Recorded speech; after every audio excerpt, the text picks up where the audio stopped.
And Solon got it from Egyptian priests. And Sonchus, I think, was the name. Was it Crantor who gave the name? I don't remember, but yeah. And there's a guy named Jimmy Corsetti who was just on Rogan, and and you know Jimmy. Haven't met him personally, but we've had some great interaction over, digital things. Yeah. And so he's presented a theory that maybe Atlantis existed in the Richat territory of Mauritania in Africa.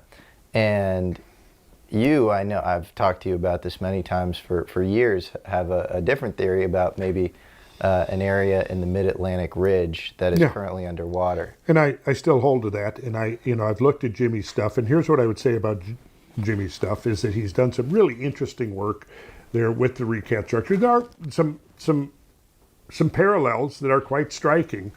However, when you break it down and take Plato's detailed accounts, I don't think it applies to the recap structure. And in my presentation that I've done, again, that people can get online, I forgot what we're charging for it. It's pretty affordable, but they can download like an 8 or 9 hour, three-part lecture where I break it all down. And I do devote like probably an hour anyway to an analysis of the recap structure. I think it's recap. What I do say is that, according to, again, in my lecture, what I do is I go, okay, what if we just took Plato's details literally? Do they hold up under what we now know about oceanography, geology, marine geology, astronomy, geography, etc.? Does it hold up? Is there a consistency there? And I've read a lot of books on Atlantis and the many places it's been proposed. And in every single case, you have to change the details of Plato's account. Let's say that you accept the island of Terra and the Santorini eruption was the story behind Atlantis. Well, this happened 900 years before Plato, so the assumption is as well, Plato made a mistake by a whole order of magnitude in dating. You have to change something. It's been proposed to be southern England, Cuba, Turkey, Antarctica. The list goes on and on. North America. North America, yes. Now, Graham Hancock sort of implied that in America before. Well, here's what I would say. Mm-hmm. If we take Plato's account as being legitimate to some extent, he's describing a mid-Atlantic island-based empire with sophisticated maritime and navigational skills. Mm. Well, right there you have the possibility of there being colonies all over the damn place. Northwestern Africa would seem like a very obvious place to have outliers, have colonies. So, but why is it your base case that it is there in the center of the Atlantic and not? Well, that's what I get in. Yeah, and that's why it took me 8 or 9 hours to explain. Turn that into 2 minutes, Randall. Because during an Ice Age world, that was one of the most favorable places on the planet for a civilization to evolve. That's why, for many reasons. But, our good friend, our dear friend Rob Reinhardt, that recently visited Atlantis, who, I was hoping maybe we could persuade him to talk a little bit about, but I don't think he wants to, so we're not going to go impose upon Rob at this time. What we'll do is we'll just talk about him as if he wasn't sitting right over there. I like that. Let's do it. I actually don't like Rob. You don't? Oh, shit. Well, so anyways, I was really excited to hear that our mutual friend Rob recently visited the Azores. Yeah. And I think the implication of that is Rob is now going to be integral to this Azores expedition, Azores tour that has kind of been sort of germinating for a couple of years now. Let's go. Is that possible, Rob? All right, he's not going to speak, but he is nodding his head. He's nodding his head. Well, yeah, we should. I would love to go. We should do a follow-up where we go to the Azores. That sounds great. Well, so it was sort of see, climate-wise, it was just optimal. That's the reason that you think it's there. Are there any? Oh other yeah, reasons? multiple reasons. It was. So that's number one. Give me the super high-level summary. I know it's annoying because you have so many facts in your head. Super high level. It is. From a climate perspective, it's optimal. What else? Number one, number two. Well, I mean, okay. So, what I talk about in the 8 or 9 hours is how isostatic adjustment shows that a large that what we're seeing now, those islands are the tops of mountains, sunken mountains. Interesting. And I get into the evidence for that. I mean, I show that the dredging of the ocean floor, the core samples, the findings of submerged shorelines and things. There's a very strong case. Because the map looked entirely different. Yeah. It's like the map of Piri Reis, where you have the sort of tropical parts of Antarctica that are shown, at the top. Yeah. The Orontius Phineas that shows parts of Antarctica. Yeah, I mean, and Graham makes the case that's never been refuted, which is that this knowledge of geography comes from some past culture that had the ability to navigate the world. Okay, so optimal climate for living, number one. Number two. Well, now you've got these access because you're strategically poised, where you've got access to Africa, Europe, North America, and South America. So all the land masses. So now, if you're interacting with people, resources, all of these kinds of things, you're strategically placed where you've got fairly regular access. I mean, literally, it took Columbus 6 weeks to sail. Yeah. All right. That means that if you're poised on a large island or island complex in the mid-Atlantic, you're 3 weeks of sailing to Africa and Europe, 3 weeks of sailing to North and South America. Yep. And now you've got access to all of those resources. It's pretty awesome. Yeah. It seems to me that for multiple reasons, that would have been an ideal place for a civilization to evolve when sea levels were lowered by 400 feet and the mid-Atlantic ridge was probably 1,000 to 2,000 feet higher than it is now. A lot of esoteric traditions talk about involution as opposed to evolution. And there are rumors that maybe in the past, in past civilizations, hominids have been giant. And we've found sort of possibly giant bones. Graham Hancock has talked about this. Yeah. What say you?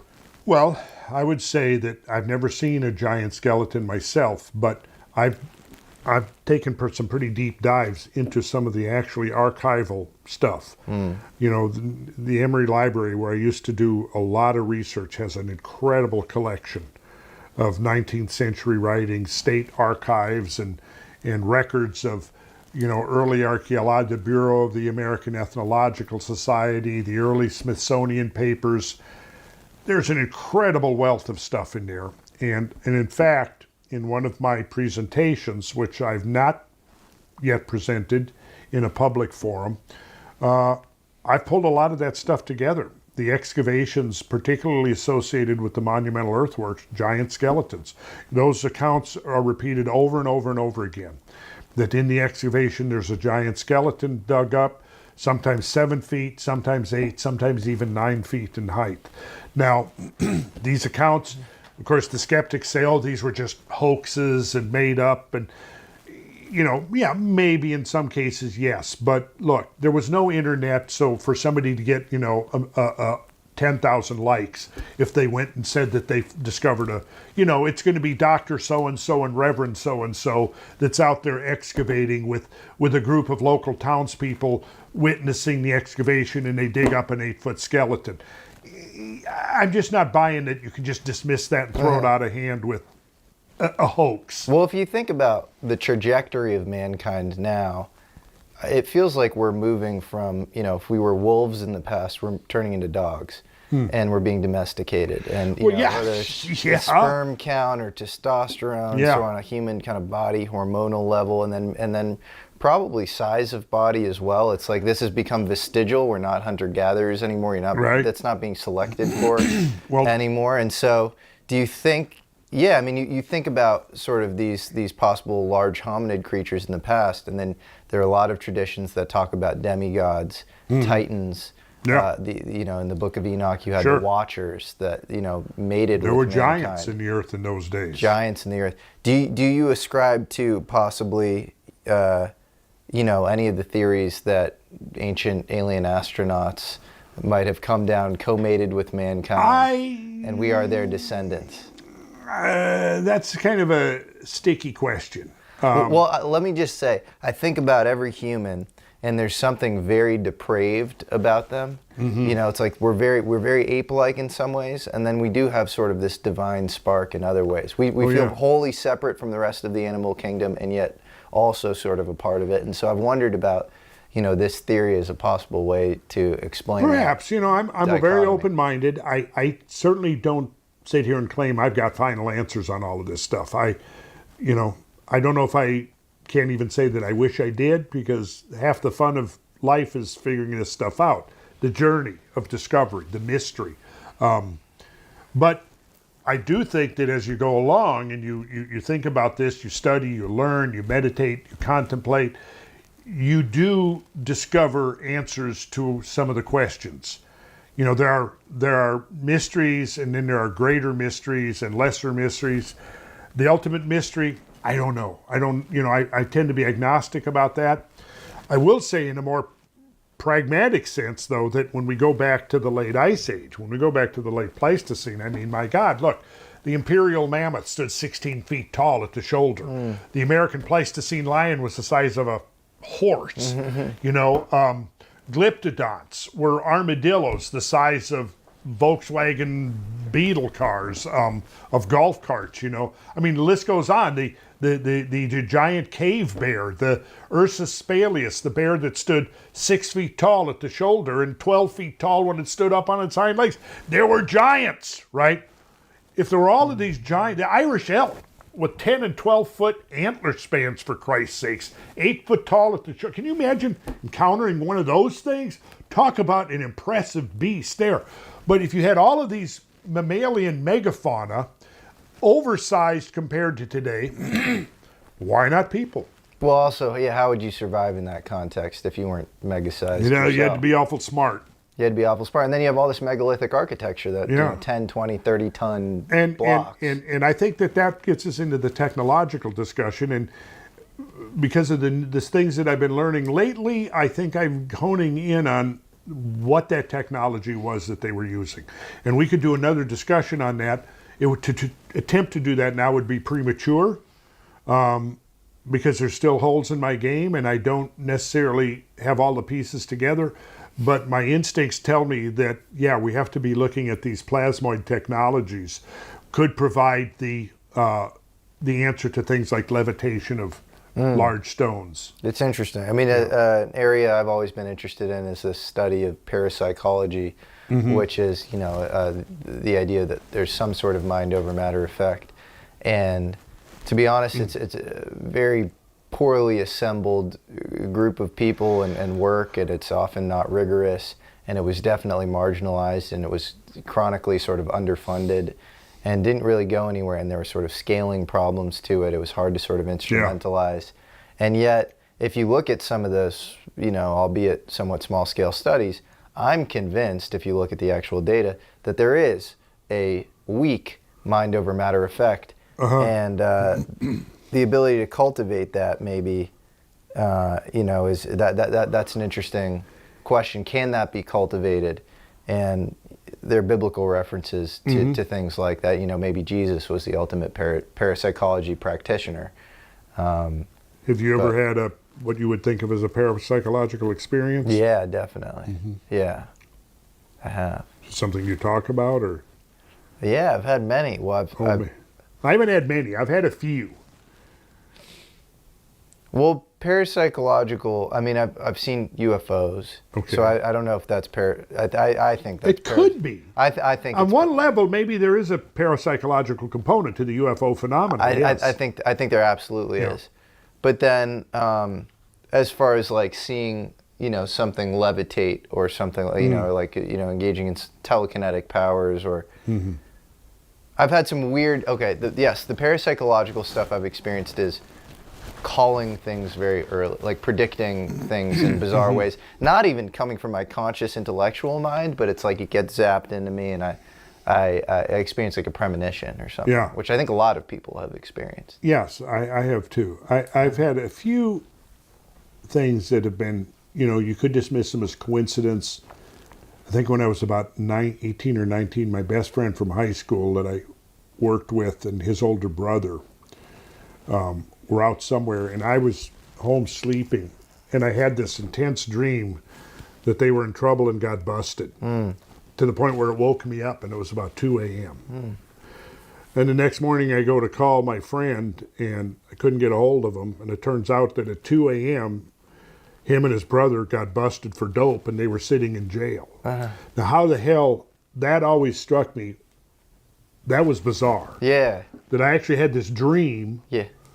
It woke me up, and then that was just a dream. I went back to sleep, and then the next day I find out that literally right around the time I had that dream and woke up, they had gotten pulled over and got busted for dope. Well, it's interesting. Scientists are now saying that quantum computers can send information back in time. And we know that there's temporal non-locality in entanglement. If you have photon A and photon B, if you measure photon A in the future, it affects photon B in the past, which is pretty awesome and interesting. And so maybe, there's this concept of the long body, and, we experience anamnesis when we're ported into the limited prism of our physical body. And maybe we can glitch into the long body and access it's almost like pre-memory, our future cognitive knowledge, our future state, through some sort of quantum system, which is very interesting. And people have tried to find literal physical analogs or physical explanations for what could be that quantum sensor. And there's a guy named Stuart Hameroff who thinks that it's the microtubules in the brain. And I don't know if that's exactly right, but that could explain some of this sort of the premonition stuff. I think I would agree with that. Yeah. To me, it's obvious that the human brain and body is not a classical computer. And, Right. And people like Turing who've suggested that in the past, I think you're sending people into a cul-de-sac with this whole AI thing. This leads me into, the whole concept of quantum entanglement, that somehow there is this something that, there's some level that transcends time and space as we know it. And interestingly, this seems to be one of the implications that is coming out of plasma physics when you're dealing with, things on the atomic and subatomic level.